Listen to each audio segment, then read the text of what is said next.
Archbishop, chief apostles. hayi lo udoti ke loyo ngicela ukubeka kucaca udoti loyo into zabantu self made things abantu abazakhela once wathiwa archbishop akuseye akukho ndawo into engakho ngithe ziningi izinkolo namhlanje ezikhona kodwa inkolo yeqiniso ebhalwe eBhayibhelini if into ingeke eBhayibhelini leyo akuyona yobuKristu ingakho no Shembe wathi archbishop wathi Shembe nolukanyana archbishop banibani sokuyinto yakhe umuntu leyo ayikho biblical ekazibe khona Shuthi archbishop akekho la singamfaka khona or angazi ukuthi mhlawumbe ngabakhona entweni yomuntu abavume eqaphile akuyona inkolo yobuKristu then bethi archbishop ke singayivumi kodwa kule nkolo yobuKristu ihamba njengokusho kweBhayibheli angithi uthe abo bishop ama overseer uarchbishop ayikuthi yena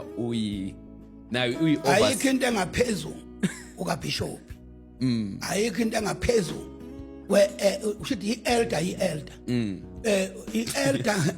i-elder kusho umuntu okhethwayo yes bese kuba khona laba abalapha encwadini abaseFeso okuthiwa abanye wabenza abapostoli abaprofeti abafaka sebenza abasenziwa umuntu ke lapho so bengena ngokwesipho sikaNkuluNkulu abaqhamuka nje ebandleni benza izinto kodwa abanalo elinye igama okuthiwa uarchbishop nazi izinto bekade ngithembisile uthe lo mfundisi ufike wachithisa bathu wathi ngeke uhlala ungahle udle izinto ezibandayo ngesabatha uyixakelani ngesabatha ungaphila ngesabatha isabatha lalikhandelwe abantu wafanekisa wathi njengebhantshi lami njengoba ngqokelele ibhantshi likhandelwe mina kodwa futhi akusho ukuthi bangaliyeka akusho ukuthi akazi ukuthi isabatha usuku lukaNkuluNkulu olungcwele elokudumisa uJehova kuphela akakwazi lokho wathi isabatha lichithwa yini uJesu uye yedwa uyinto epheleleyo uyisabatha kuphelele nje waphindwa wakhuluma ngani wathi abantu bafaka iziphandla abaye ezulwini wathi abantu baseNazaretha bakwaShembe babiza kanjalo phela ngobabazi bakhonza amadlozi nalokho futhi kuyinto engekho waphinde wathi bathi uShembe uNkulunkulu waphinde wathi bathuka uJesu waphinde wathi ibandla lakwaShembe ibandla lomuntu phaqa wase ethi kunababhishophi khona lapha kwaShembe uShembe umbhishophi ukuthi ibandla lakhe lesiqu sakhe wasebuye ethi sebebuye bemvume uJesu benzela ukurecruiter abantu wasefakazisa ngayo iBhayibheli ukuthi kwathiwa kuyovela uKristu amanga uyeke noShembe wasethi uShembe uyelapha akuyena uNkulunkulu uyinyanga waphinde wathi bakhonza ngesintu noma ngesizulu ibandla lesizulu akukho futhi njalo konke lokho akushola wasephinde ethi uNkulunkulu akathumanga uShembe wasethi ke uShembe akalingani noJesu waphinde wathi uJesu kuphela owazalwa umfazi waphinde wathi uShembe akavume ukuthi uJesu uyinkosi waphinde wathi ibandla nje ligcwele amadoda ke akhonze ukudlala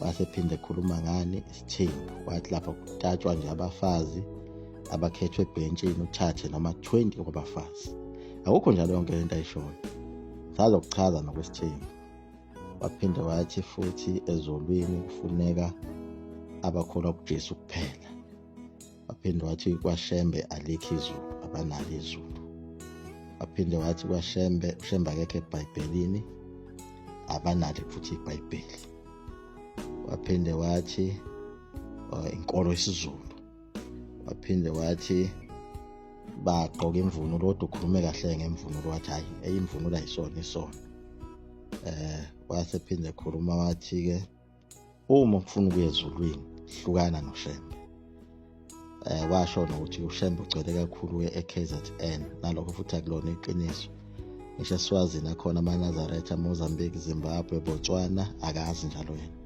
nakhona kuwo wonke lama province ase-South Africa nje uShembe suke ehamba nje bayasuka uthola usesempumalanga kade le emampondweni nje maduzane la asuka khona nje bese se-Richards Bay imizi yakhe egcwele South Africa yonke Free State yonke indawo njengoba usukubona kuhanjwa nje kunemhlangano kuhanjwa ama-province ngama-province akakwazi futhi lokho.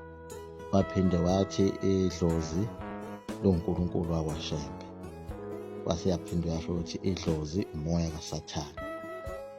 Wasethi abaprofethi bakaJesu kuphela, akekho omunye umprofethi.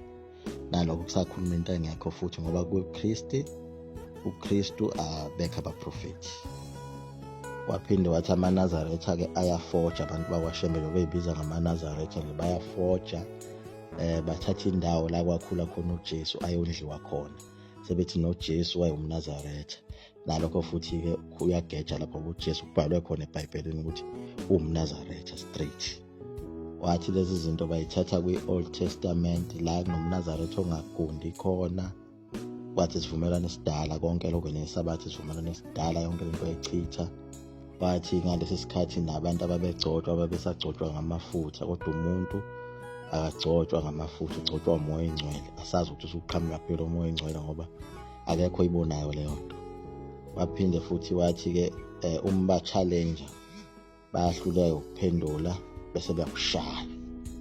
Hhayi nalapho uqinisile-ke isibhaxu ungagcina usitholile-ke vele ngoba umuntu oyinazaretha usuke emzimeni obunzima kakhulu. Kubona uShembe kuyona into elula. Omunye uShembe umbona ese-ICU, omunye umbona esefile avuke phakathi ethuneni. Baningi abantu abanjalo ukuthi sekufinalaziwe kwahlola udokotela wathi lo muntu useshonile. Umuntu mayefika ngale abona uShembe kuyena omvusayo ambuyise emhlabeni, manje mawuzobhedela lowo muntu okubulala ngempela.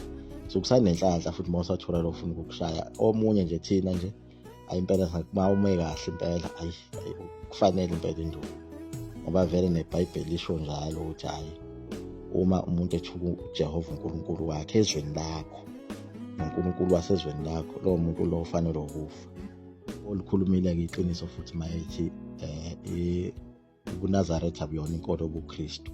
Qinisile lapho awawona-ke amaKristu amaNazaretha ngoba ubuKristu njengoba ngichazile ukuthi obaseRome, kodwa ubuNazaretha obase-Afrika baziwa kakhulu kwa-Israyeli ngoba naseBhayibhelini nje iyona nkolo kaNkulunkulu ekhona. Inkolo yobuKristu eBhayibhelini ayikho, iqale late seIbhayibheli lingasabhali. Yenziwa umbusi uConstantine the Great, inkosi yaseRome eyayihlezi esihlalweni njalo ekwakuhlezi kuso futhi uPawuli. Maningi amakhosi akhona eRome akhonzwayo agcine ebuswa ebizwa ngoNkulunkulu khona. Lawa thina sibiza ngawo izinyanga zonyaka njengoba sisuke sikhuluma ngoJulayi, lo ngisho uJulius Caesar, nenyanga ka-Augustus lo eBhayibhelini obhalwe ngokuthiwa ubani uKesari. Bagcina kuyo-ke inyanga ka-August uNkulunkulu kusukela nje kuJanuwari kuze kuyofika ku-August. Amagama oNkulunkulu baseRome bonke lapho. Mase kuthi September sekungama-numbers-ke lawo, number 7, number 8, number 9, number 10. Kuthi December nje kusho ukuthi number 10. Waphinde wathi bakhonza amadlozi abenamatheleke lapho. Wathi abalibezi igama likaJesu kodwa babezi igama likaShembe. Nalapho ukhuluma njalo into angayazi amanga ngoba esihlabelelweni sakhe uShembe inqwabe igama likaJesu lapho ngoJesu umkhulu longafika. Akayazi yonke lento ukuthi angazi how many times, kodwa it's more than 10 times impela igama likaJesu eBhayibhelini liyabizwa. Khona okunye futhi akushilo ngoJesu engicishe ngakukhohlwa ukuthi uyena kuphela owathunywayo. Cha, amanga futhi lawo. uJesu akuye yedwa owathunywayo. Yabona ukubona zonke lezi incwadi Isaya ibhaliwe oJeremiya nani izo zonke izithunywa kaNkulunkulu lezo. Futhi uJesu uNkulunkulu akanayo indodana eyodwa, unamadodana nqwaba. Eliya, Elisha, Nahumi, nqwaba sazisabala sithini. Abanye babo bangamaqhawe even ngaphezulu kwakhe uJesu izinto ababezenza. Yabo njengaye ubani, njengaye lokhu uEliya. Yabo lo wenza imilingo enzima kakhulu. Emva kwalokho wajikiwa ngafa. Wathi uNkulunkulu ngilande nazi impatha, ngaze ngibulawa abantu abangasokile, abanenkununu. Hawu. Wayefika uNkulunkulu ngenqola yomlilo omcaphuna wahamba. Wabuka nje ukuthi iqhawe lingakanani lelo. Amaningi alamadodana kaNkulunkulu ayibulawa kodwa uEliya akabulawanga. Elivangeli lithi uJesu kuphela, ivangeli kaPaul lelo ngenxa yokuthi wayefuna ukubulala yonke lento kaNkulunkulu nabantu abathunywe uNkulunkulu. emva kwakhe uJesu futhi banqwaba abantu abathunywa uNkulunkulu. Singabala naye Muhammad noma wayethunyelwe kuso isizwe sama-Arab, naye wayethunywe futhi uNkulunkulu. Naye izolo namanje nakusasa futhi uNkulunkulu sengathumela futhi abanye abantu, namanje usabathumela. Kodwa ngenxa yokuthi iRome ifuna ukubulala inkolo kaNkulunkulu, yabe sithi yona ivala lapha kuloya Jesu wabo owabona uPawuli, hayi lo oyindodana kaNkulunkulu, ngoba afuna ukwazi lokhu kuhlukanisa ukuthi amaKristu akhonza uJesu kaPawuli oWunkulunkulu abambonelwa umpostoli Pawuli eDamaseko, echaza yena indaba yakhe ukuthi wampokela ngalendlela ampokela ngayo, wamvala amehlo. Kodwa leyo nto into engakaze futhi yenzeke, into athi ayibhalwe. Angithi mawuyinkosi funa zonke incwadi zezo zokubusa ezikhona, ngoba iBhayibheli nje anje bakuthiwa linama visions. Amakhosi akhona eRoma elokhu elishintsha eyifaka, enza yonke leyo nto leyo, noPawuli wayesenza lowo msebenzi. Manje ke into esanganisa kakhulu amaKristu azi ukuthi iBhayibheli yilolodwa, kanti iBhayibheli liyisamari yencwadi zehistory. Futhi uma unganayo i-basic history kunzima ukuthi kwalona ku-understand, lenziwe lalula lanjalo, ngoba yikhona iy'ncwadi ezinye eziseka iBhayibheli. Ngoba nalo iBhayibheli ngoba liyisamara, ngithi lali iy'ncwadi ezaziwu-2 million kahle kahle selilonke, base belisamarayiza ngendlela abalisamarayiza ngayo. Ukhulumile futhi ngama-ministries.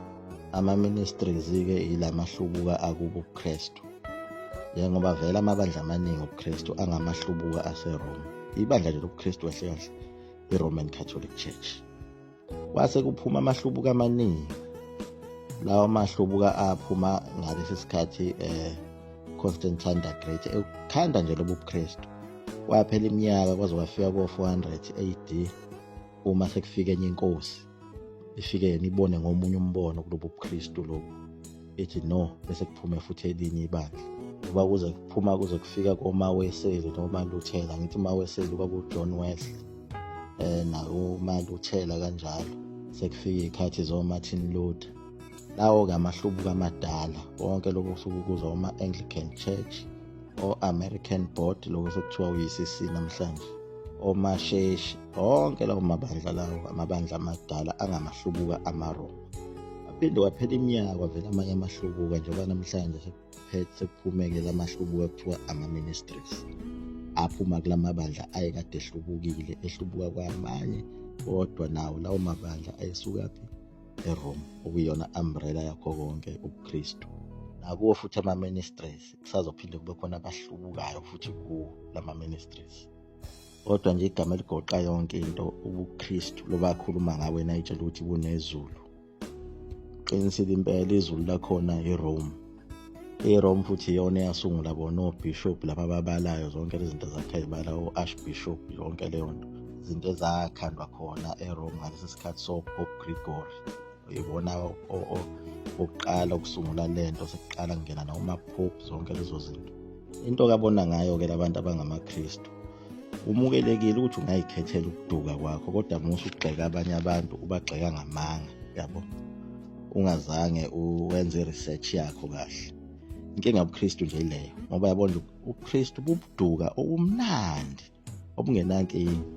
Manje inkinga yabo ukukhuluma ngezinto abangazazi. Ukhuluma ngobungoma awubazi nobungoma, ukhulume ngezayona awuzabazi futhi nabo. Ukhulume ngolehanyana-ke, ngithi mina ibandla elijule kakhulu, ngoba noma uthi uyayifuna indaba yomlando wakhona, hayi bakuvalela mkhulu, akudedelwa lapha noma yini into yabo. Ngeke umthole ngisho umuntu ulako lezi zinto zo-TikTok ibandla lakalehanyana ekhuluma nje sinoma kanjani, ngoba kunomthetho, unikwe imvume lapha yokuthi ukhulume ngey'nto zebandla, futhi usuke usesigabeni esithile sokuthi akufani nalawa wethu amabandla akhululekile kwezinye izinto. Likhona futhi elinye ibandla likaMqalisi, khona laba abasabathayo nabo, nakhona ngeke uyithole information umuntu wakhona, ngeke akunike futhi. So amabandla lawo ngeke ukwazi ukwagxeka nje kalula, ngoba izinto ey'julile kuyafundelwa ukugxeka ubuNazaretha, kodwa ngebhadi futhi uzothi usukufundele musu uyabambeka futhi khona ngoba uzofica uNkulunkulu usuyamangala. Ke siyibambe lapho, liyafuqa lapho eGumgedlela Mzula, amafutha omkhofu 20 Mneso waphakade. Amen.